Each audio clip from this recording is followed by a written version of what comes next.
is literally my mind right now being blown because I have not one, not two, but three amazing Selmer tenor saxophones in my possession right now. Today is a shootout day.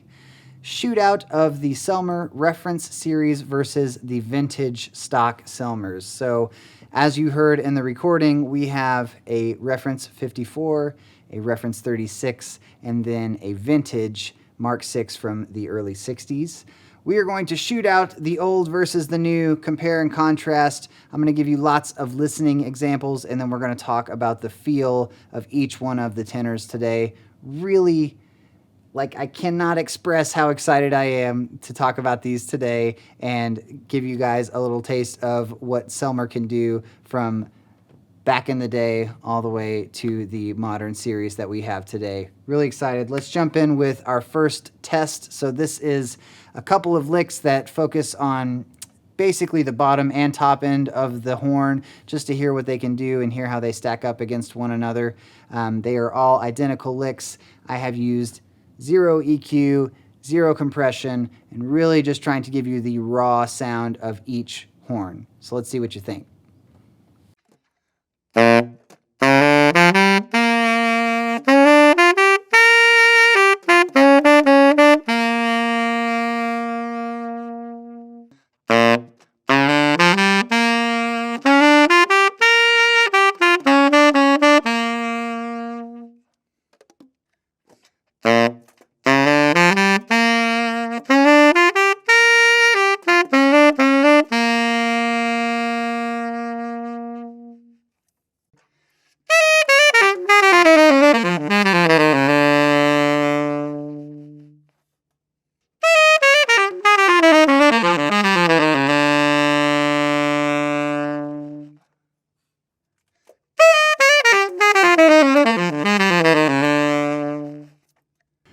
Okay, I'm very curious if you are thinking what I'm thinking right now. And if you're listening to this on a cell phone, you're definitely thinking what I'm thinking right now, which is, man, these horns sound pretty similar.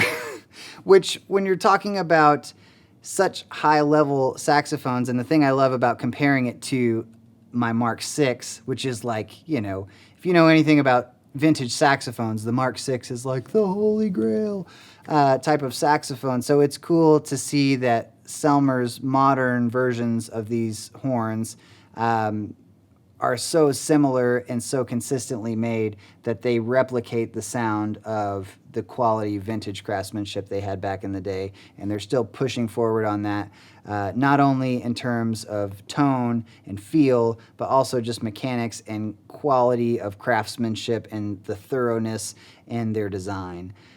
So the reference 36, if you don't know, is a reference model or an ode to the super balanced action. A little bit of a darker sound, more resistance, but it still has that sort of Selmer butteriness that they're so well known for.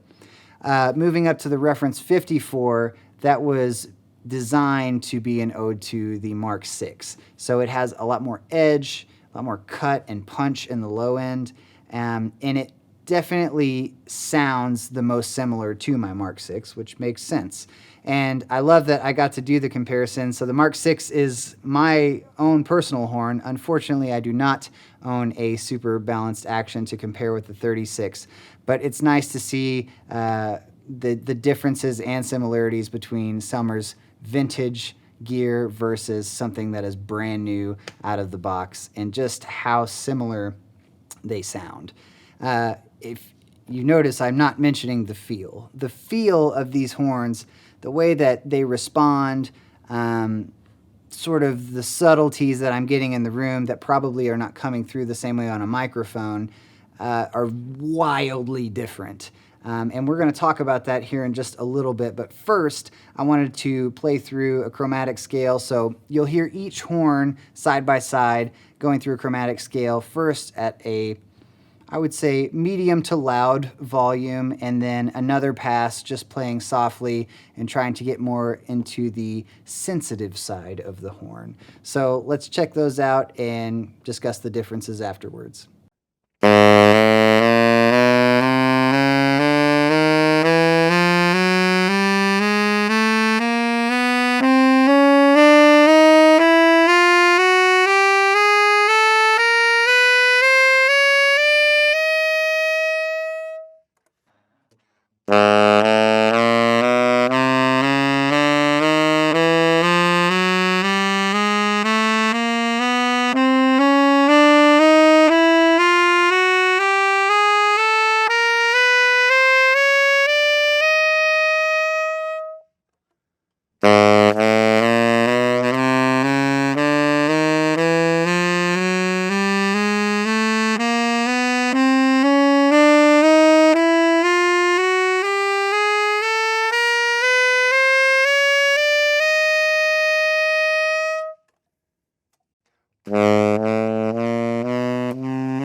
Okay, let's talk about feel and perhaps application for these horns. I feel like the Mark 6 and the reference 54 are definitely similar in sound. Like I said before, they're brighter, they have more edge to them, more punch, but the feel of the 54, something about the design work and perhaps even all the way down to something like the matte finish, it has more control. I feel like I'm able to focus the sound a lot more easily. The flexibility of the sound is really far and away a lot better than my Mark 6. Now, I still feel like listening back to the recordings, the Mark 6 feels more comfortable to me because I've been playing it forever. But to just hop onto a new horn and be able to have that level of comfort, it really shows off the level of craftsmanship that they have in these new designs for their horns. The intonation is insanely better. It's so much easier to play throughout the horn, more in tune with more control but less effort. And it's a very free blowing instrument, the 54 is. I would say on the flip side of that, the reference 36, it's a darker sound, and I hear that and I feel that with the amount of resistance. It's not an insane amount of resistance, but it has sort of a pushback to it and this darkness and sort of buttery, sultry thing going on. I will say after this playing test, it's been really difficult to find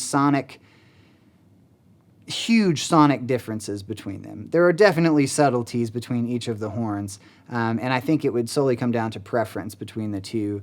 But I had a tough time deciding, like, if I were to pick one as my favorite. I don't know that I could. So I did this final playing test, and I call it a playing test. It's really just me having fun on a saxophone and just kind of goofing around, but it's a less controlled experiment just to kind of see what the low end does when I really push on it. I played around with some subtones, that type of sound between all of the horns, and just letting you hear that difference between new versus vintage. So let's go ahead and check out me just making stuff up on a saxophone.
So, what would you pick?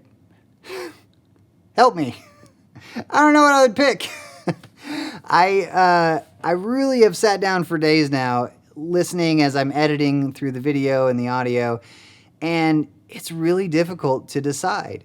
Each one has subtle differences that I love. I love the resistance and the feel of the 36. I love how buttery it sounds and how when I really push on that top end, the edge is like intense but not piercing.